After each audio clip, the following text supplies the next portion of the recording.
अस्सलाम वालेकुम dear students, my name is professor Zuhaib Hassan and I am your physics teacher. जी बेटा, आज मैं सेकंड ईयर फिज़िक्स के चैप्टर नंबर 13 के नेक्स्ट लेक्चर के साथ आपकी खिदमत में हाजिर हूँ। हमारा जो नेक्स्ट लेक्चर है it is about Kirchhoff's second rule, जिसको किरचॉफ्स वोल्टेज लॉ भी कहा जाता है या वोल्टेज रूल भी कहा जाता है।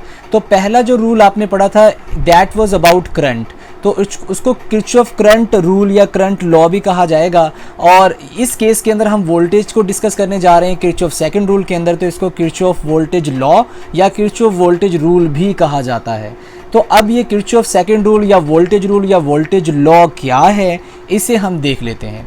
The algebraic sum of potential changes for a complete circuit is zero, यानी कि अगर आपके पास एक कंप्लीट सर्किट है उसके अंदर जितनी भी पोटेंशियल चेंजेस आ रही होगी उसको अगर हम सम अप करें तो आपके पास वैल्यू क्या आएगी, ज़ीरो आएगी। यानी कि कुछ पोटेंशियल राइज होगा, यानी कि कुछ सोर्सेज ऐसी लगी होंगी जो पोटेंशियल दे रही होंगी और कुछ ऐसी लगी होंगी जो पोटेंशियल को ड्रॉप कर रही होंगी। जो पोटेंशियल दे रही होती है उनको पॉजिटिव कंसीडर किया जाता है और जो पोटेंशियल ड्रॉप हो रहा होता है उसको नेगेटिव लिया जाता है बाय कन्वेंशन।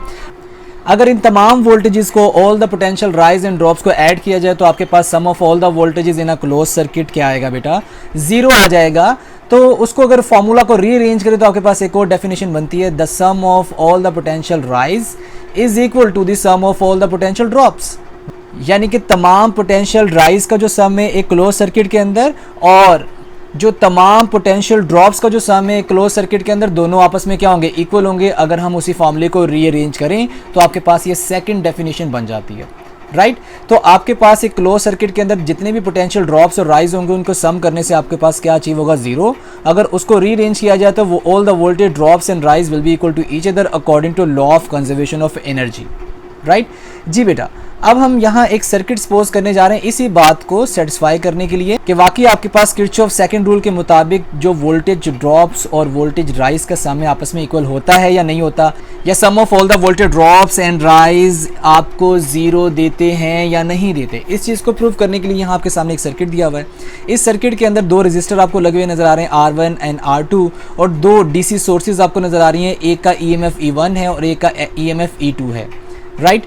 यहाँ ये जो दो बैटरीज हैं इन दोनों का EMF आपस में इक्वल नहीं है। तो यहाँ बताया जा रहा है कि जो E1 EMF है यानी कि ये E1 वाली बैटरी ये बड़ी है किससे, E2 से, यानी कि ये वाला जो सेल लगा हुआ है इसका EMF ज़्यादा है किससे, E2 से। इसका मतलब ये वाला जो सेल है ये डोमिनेट करेगा, ठीक है। इसकी वजह से जो करंट होगा वो करंट डोमिनेट करेगा सर्किट के अंदर। कैसे डोमिनेट करेगा ज़रा गौर से देखिएगा। अब यहाँ दो रजिस्टर लगे हुए हैं R1 और R2। अगर ये बैटरी ज़्यादा है, ये बैटरी और ये वाली बैटरी एक दूसरे को क्या कर रहे हैं, अपोज कर रहे हैं। इसका पॉजिटिव इसके पॉजिटिव के सामने आ रहा है। अगर ये दोनों पॉजिटिव एक दूसरे के सामने आ रहे हैं तो ये दूसरे एक दूसरे को क्या कर रही होंगी, बैटरीज अपोज कर रही होंगी। तो अपोज करने की वजह से ये वाला जो करंट है ये इस बैटरी के करंट को क्या करेगा, अपोज करेगा। क्योंकि इस बैटरी का EMF ज़्यादा तो इसका करंट भी क्या होगा, ज़्यादा होगा ओहम्स लॉ के मुताबिक। तो ये वाला करंट इस करंट को क्या करेगा, ओवरकम कर जाएगा। लेट्स सपोज ये करंट आपके पास 2 एम्पेयर आ रहा है, ये करंट 1 एम्पेयर आ रहा है, तो ये वाला 2 एम्पेयर इस 1 एम्पेयर को क्या करेगा, अपोज करेगा। तो जो बाकी 1 एम्पेयर बचेगा वो 1 एम्पेयर करंट इस डायरेक्शन में फ्लो करेगा जिस डायरेक्शन में इस लूप के अंदर आपको करंट की डायरेक्शन दिखाई जा रही है, पॉजिटिव से नेगेटिव की तरफ। वो किस बैटरी की वजह से फ्लो करेगा, E1 की वजह से। क्यों, क्योंकि E1 का EMF ज़्यादा है। तो ये वाला करंट डोमिनेट करेगा और वो करंट एंटी क्लॉकवाइज डायरेक्शन में फ्लो करेगा from the positive end of E1 to the negative end of E1, right. क्योंकि ये बैटरी इस बैटरी से बड़ी है, दोनों अपोज कर रही थी, और वो बैटरी डोमिनेट करेगी जिस बैटरी का EMF ज़्यादा है जो कि E1 ज़्यादा हमने यहाँ सपोज किया हुआ है, राइट।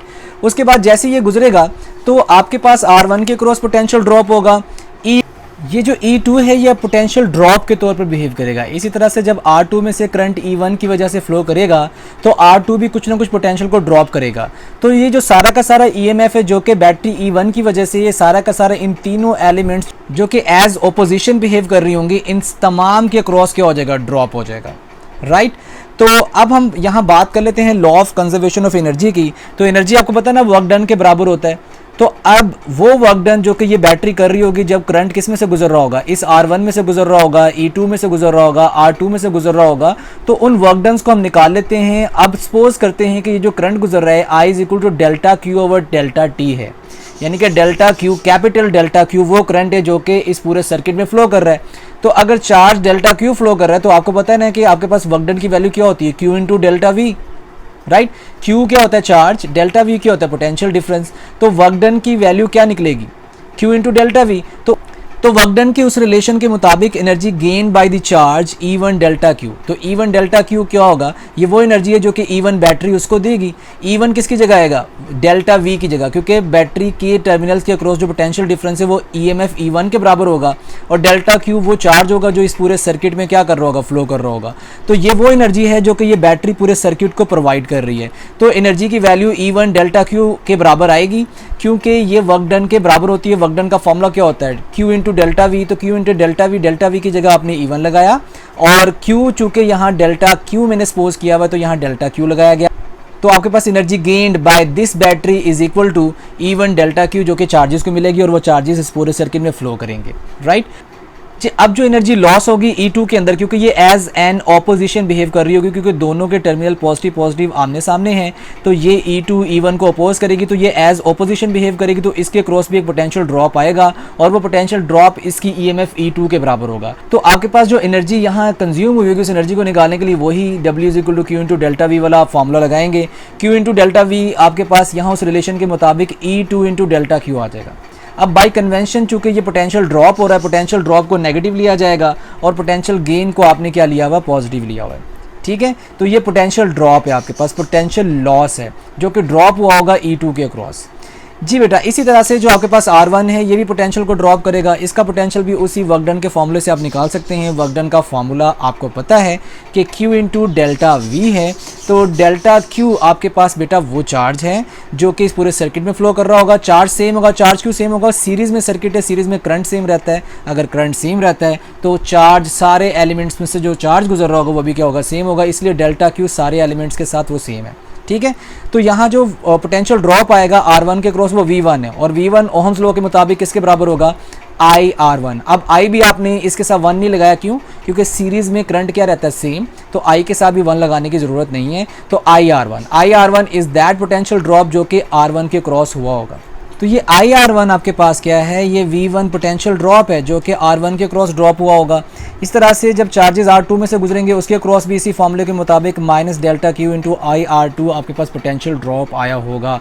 तो according to law of conservation of energy के मुताबिक जो एनर्जी ये बैटरी दे रही है वही एनर्जी इन तीनों कंपोनेंट्स में जाके क्या हो रही है, इस्तेमाल हो रही है, यूज़ हो रही है। तो उसके मुताबिक law of conservation of energy के मुताबिक आपके पास energy given by the battery will be equal to energy consume by these 3 elements. तो उसके मुताबिक अगर मैं यहाँ आपके पास ये इक्वेशन लिखूँ कि ये एनर्जी वो है जो कि बैटरी दे रही है, बाकी एनर्जी क्या हो रही है, वो कंज्यूम कर रहे हैं एलिमेंट्स, तो उन सब का सम आपके पास क्या आ जाएगा, 0 आ जाएगा according to law of conservation of energy.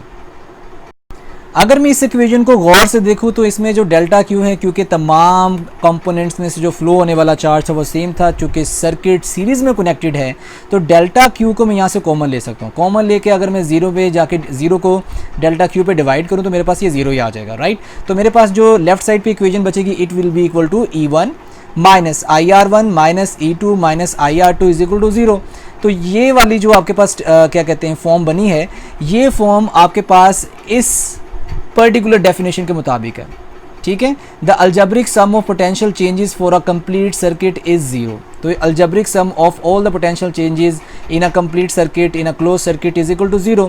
तो ये वाली इक्वेशन आपके पास पहली डेफिनेशन को रिप्रेजेंट कर रही है। इसी तरह से अगर मैं इसको थोड़ा सा रीअरेंज करूँ, ये माइनस वाली वैल्यूज इस तरफ ले जाऊँ, तो मेरे पास पोटेंशियल राइज तो सिर्फ एक ही है जो कि E1 बैटरी है, ये आपको करंट दे रही है, क्योंकि ये डोमिनेट कर रही है तो ये पोटेंशियल राइज है।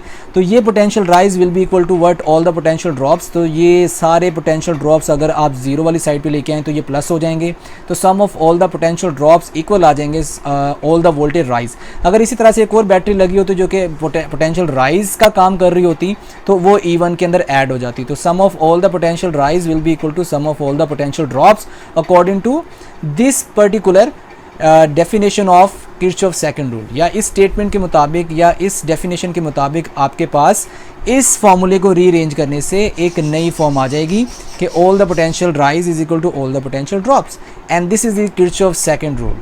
जी बेटा, आज के लिए बस इतना ही। इंशाल्लाह मैं बहुत जल्द नेक्स्ट टॉपिक के साथ आपकी खिदमत में हाजिर होऊंगा। तब तक के लिए मुझे इजाज़त दीजिए।